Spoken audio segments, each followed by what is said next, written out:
Hello बच्चों, स्वागत है हमारे यूट्यूब चैनल फिजिक्स विद के उत्तम में। और आज हम लोग 12th क्लास की फिजिक्स में नाभिक चैप्टर का लेक्चर नंबर 8 पढ़ने जा रहे हैं। और आज का टॉपिक है रेडियो एक्टिव पदार्थ की सक्रियता।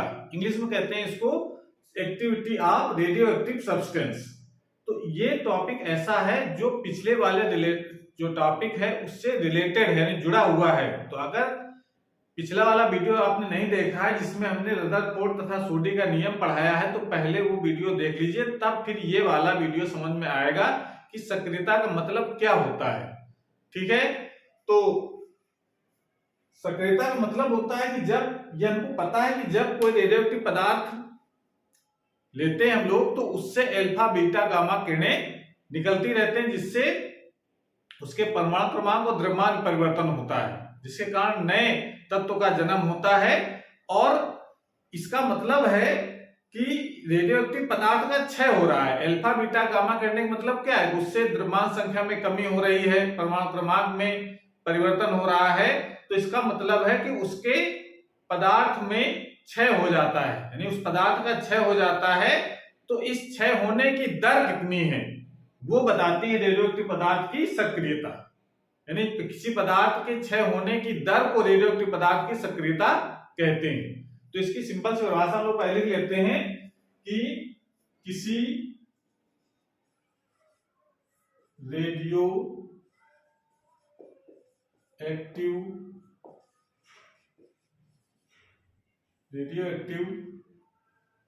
पदार्थ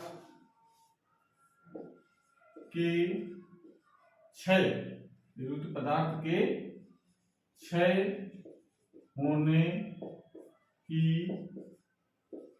दर को उस पदार्थ की सक्रियता कहते हैं। ये तो बहुत सिंपल परिभाषा है कि क्षय होने की दर कितनी है, कितनी स्पीड से उस पदार्थ का क्षय हो रहा है, यानी उस पदार्थ से कितनी शीघ्रता से रेडियोएक्टिव किरणें निकल रही हैं, अल्फा बीटा गामा किरणें निकल रही हैं। तो ये तो सिंपल परिभाषा हो गई। अब इसका सिंबल भी है, इसे आर से प्रदर्शित किया जाता है,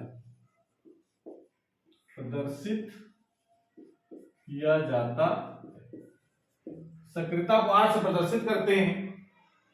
अब देखिए क्षय होने की दर, किसी पदार्थ के क्षय होने की दर मान लेते हैं कि कोई रेडियोएक्टिव पदार्थ है, dt समय में dn परमाणु उससे क्षय हो जाते हैं। मैं समझ पा रहा है? मतलब आपको कोई रेडियोएक्टिव पदार्थ में जो परमाणु संख्या दे दी जाए कि इतने परमाणु हैं, यानी परमाणु मतलब नाभिक, इतने नाभिक हैं, तो उन नाभिकों में dt समय में dn परमाणु विघटित हो गए, यानी उनका क्षय हो गया। तो क्षय होने की दर कितनी होगी? तो क्षय होने की दर कैसे निकालेंगे? विघटित परमाणुओं की संख्या बटे समय अंतराल। तो इसका मतलब है कि r का जो मान है वो हो जाएगा -dn/dt। ये पिछले वाले वीडियो हम लोग इसको पढ़ चुके हैं कि रेडियोएक्टिव पदार्थ की जो क्षय होने की जो दर होती है वो क्या होती है? dn/dt। dt समय में dn परमाणु का क्षय हो चुका है, ये मतलब है। तो इसका मतलब क्षय हुए परमाणु संख्या बटे समय अंतराल।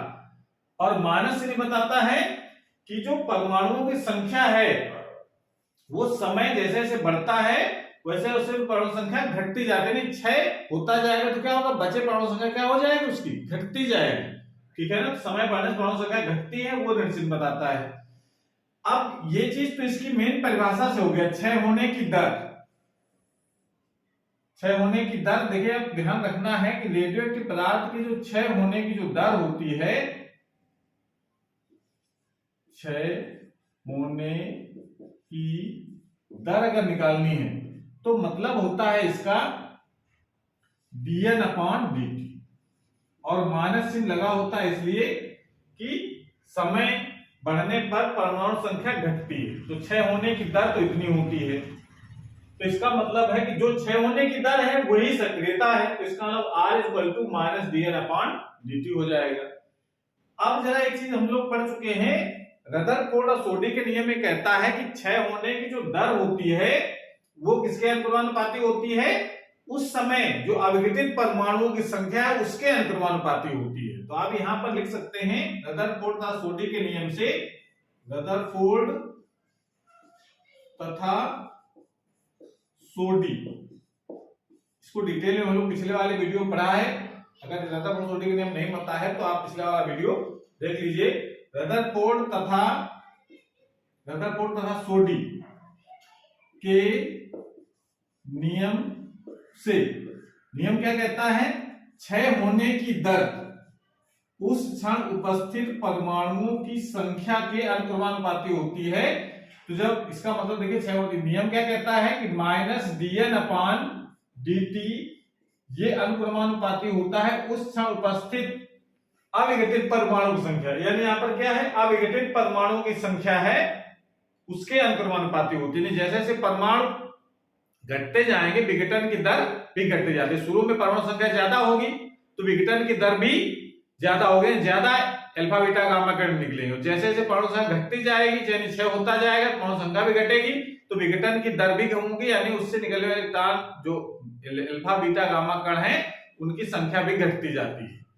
तो जब इनको जब हटाते हैं तब यहाँ पर क्या लगाया गया था? कांस्टेंट। वो कांस्टेंट हम लोग निकाल करके समीकरण बनाया था -dN/dt क्या होता है? लैम्डा n, यानी यहाँ पर क्या कहलाता है? क्षय नियतांक। लैम्डा क्या है? ध्यान रखना है, लैम्डा यहाँ पर है क्षय नियतांक कहते हैं इसको, डिके कांस्टेंट। और इसका जो मात्रक, अगर लैम्डा का मात्रक लिखना चाहें, क्षय नियतांक का मात्रक क्या होता है? तो मात्रक इसका होता है सेकंड इनवर्स, यानी समय का व्युत्क्रम होता है। ठीक है, समय के व्युत्क्रम को क्षय नियतांक कहा जाता है। तो मात्रा जितना होता है, तो ये इसके बारे में बहुत कुछ हम लोग पिछले वाले वीडियो में पढ़ा है, तो उसको यहाँ पर थोड़ी जानकारी दे देते हैं। क्षय नियतांक मात्रक सेकंड इनवर्स या प्रति सेकंड कह सकते हैं। परिभाषा में हम लोगों ने पिछले वाले वीडियो में बहुत डिटेल में पढ़ी थी, क्षय नियतांक जिसे कहते हैं। अब जरा इसको देखो आगे, ये वैल्यू जरा हम यहाँ पर लगा देते हैं तो R की वैल्यू क्या हो जाएगी? R हो जाएगा लैम्डा, ये -dN/dt वैल्यू यहाँ लगा दें तो R क्या हो जाएगा? Lambda n। अब यहाँ पर एक हम लोगों ने फार्मूला निकाला है, क्योंकि n होता है n0 e⁻ λt। ये फार्मूला हम निकाल चुके हैं। इस फार्मूले से n की वैल्यू जरा यहां लगा लो, सो नोट कर लो, पहले इतना नोट करो, उसके बाद फिर कराया जाए।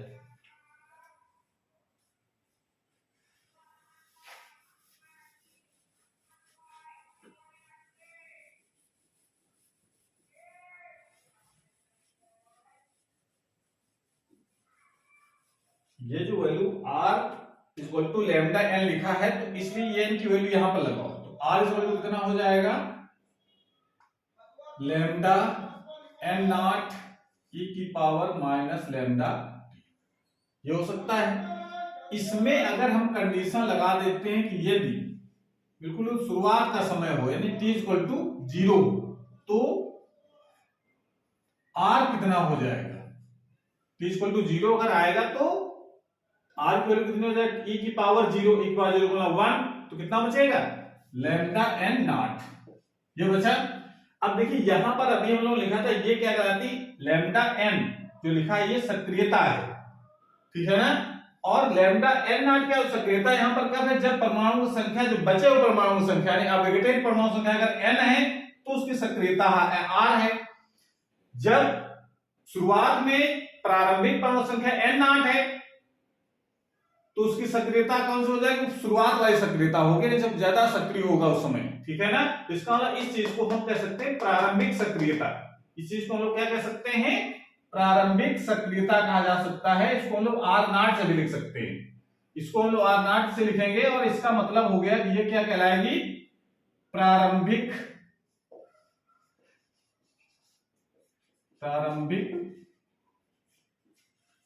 सक्रियता कहते हैं। ये बात समझ में आई? भाई जब r equal to lambda n है, ठीक है ना, इसका मतलब जब परमाणु संख्या n है उस समय सक्रियता है r। भाई r किस पर डिपेंड कर रही है?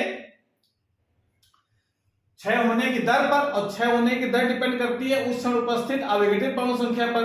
अविघटित परमाणु संख्या जितनी होगी उसी हिसाब से सक्रियता होगी। परमाणु संख्या जब n है तो सक्रियता r है। जब परमाणु संख्या शुरू में n0 तो सक्रियता कितनी होनी चाहिए? सबसे ज्यादा, और वो सबसे ज्यादा कितनी है? r0, जिसको हम लोग प्रारंभिक सक्रियता कहते हैं। ठीक है, यानी यहाँ पर क्या है? प्रारंभिक अविघटित परमाणु संख्या, यानी प्रारंभिक परमाणु संख्या कह सकते हैं या प्रारंभिक नाभिकों की संख्या भी कह सकते हैं। ये जरा वैल्यू जरा यहां रखी जाए तो क्या फॉर्मूला बन जाएगा? r इज इक्वल टू, इसकी जगह हम लोग क्या लिख सकते हैं? इतनी की जगह r0 e की पावर माइनस लैम्डा t।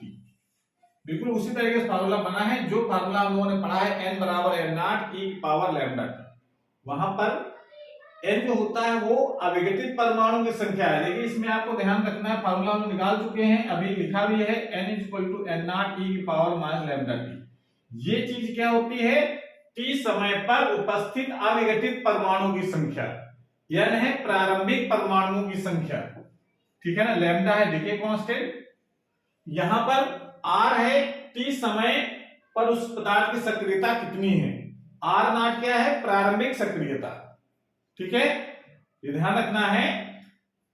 अब जरा इसमें ये वैल्यू हम लोग निकाली, तो इतना आपको सक्रियता के फार्मूले में आपको ये ध्यान रखना है, r equal to r0 e की पावर लैम्डा t।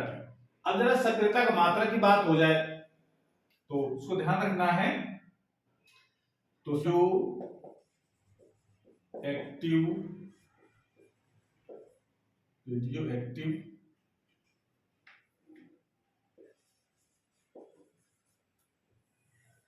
पदार्थ की सक्रियता का मात्रा, रेडियोएक्टिव पदार्थ की सक्रियता का मात्रा कह सकते हैं, या रेडियो एक्टिविटी का यूनिट क्या होगी, ये भी हो सकता है। बात एक ही है, रेडियोएक्टिव पदार्थ की सक्रियता कहें चाहे रेडियो एक्टिविटी की सक्रियता मात्रा कहें, बात एक ही है। इसका मात्रा क्या लिखा जाता है?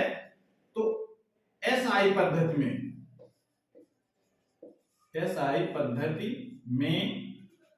सक्रियता का मात्रक,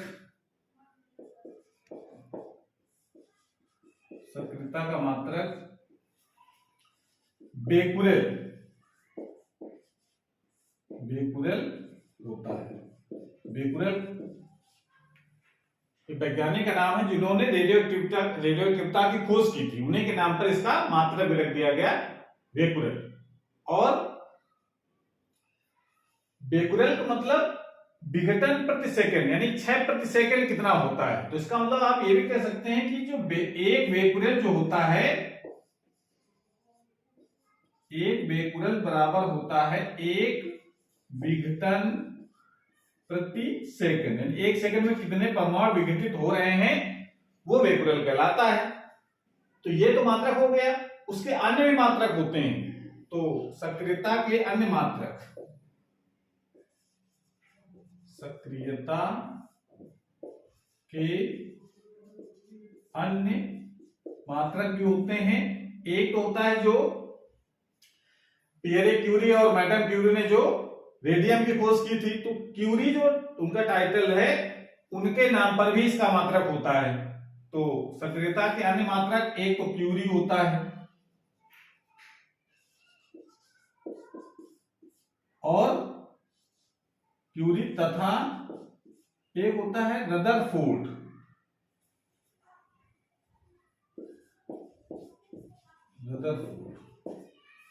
क्यूरी और रदरफोर्ड ये दो अन्य मात्रक और होते हैं, ठीक है। तो जरा इनका एसआई से क्या रिलेशन है, इसको जरा लिख लेते हैं हम लोग।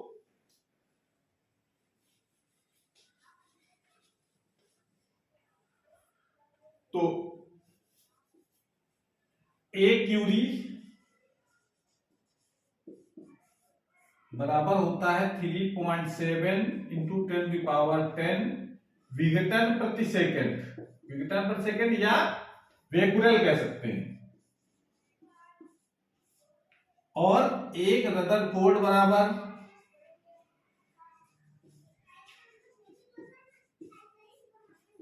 10⁶ विघटन प्रति सेकंड।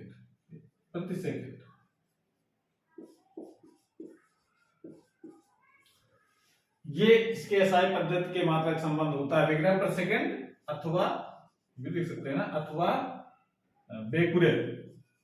विघटन प्रति सेकंड लिखो या बेकुरेल लिखो।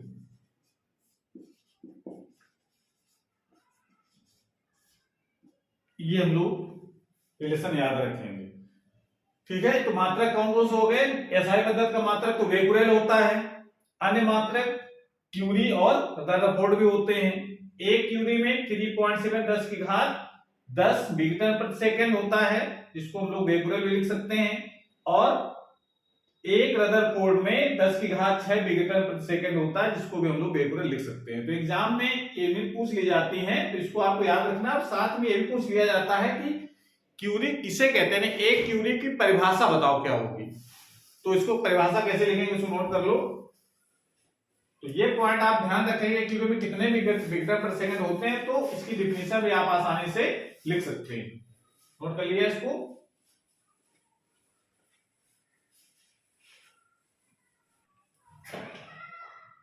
तो अगर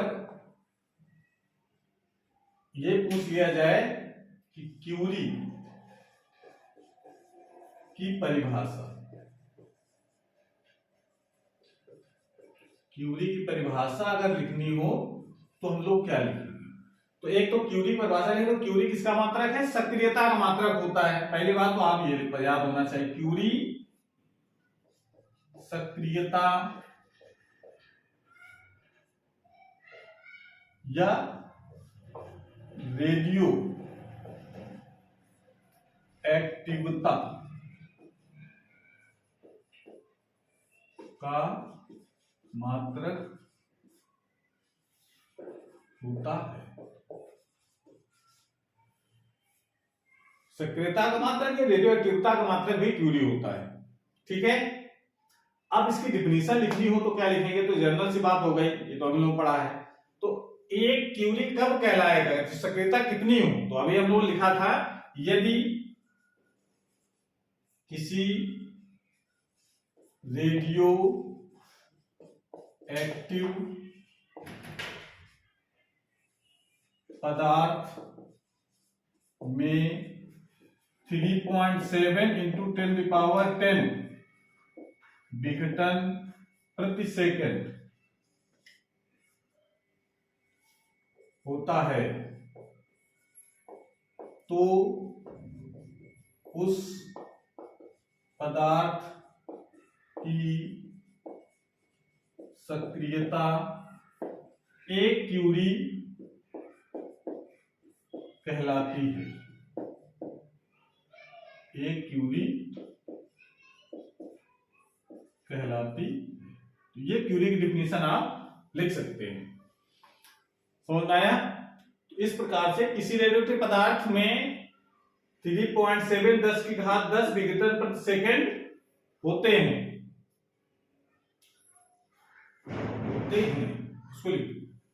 तो उस पदार्थ की सक्रियता एक क्यूरी कहलाती है। यानी कोई रेडियोएक्टिव पदार्थ है जिसमें विघटन 3.7 10⁻10 विघटन प्रति सेकंड हो रहे हो, या बेकुरेल लिख सकते हैं, हो रहे हो, तो उस पदार्थ की सक्रियता कितनी होगी? एक क्यूरी होगी। तो इस तरीके से हम क्यूरी की डिफिनेशन भी लिख सकते हैं। तो सक्रियता के बारे में इतना सब कुछ हम लोग जान गए हैं। तो बोर्ड एग्जाम में अगर सक्रियता से रिलेटेड अगर कोई क्वेश्चन आता है तो आपका छूटेगा नहीं। तो आज क्लास हमारे पास समाप्त होती है। अगर वीडियो अच्छा लगा हो तो उसको लाइक करें, अपने दोस्तों को शेयर करें, और चैनल अभी तक सब्सक्राइब नहीं किया तो चैनल को सब्सक्राइब करें, जिससे नए जो वीडियो अपलोड हो उसकी नोटिफिकेशन आपके पास सबसे पहले पहुंच जाए। पढ़ाई करते रहिए। Thank you.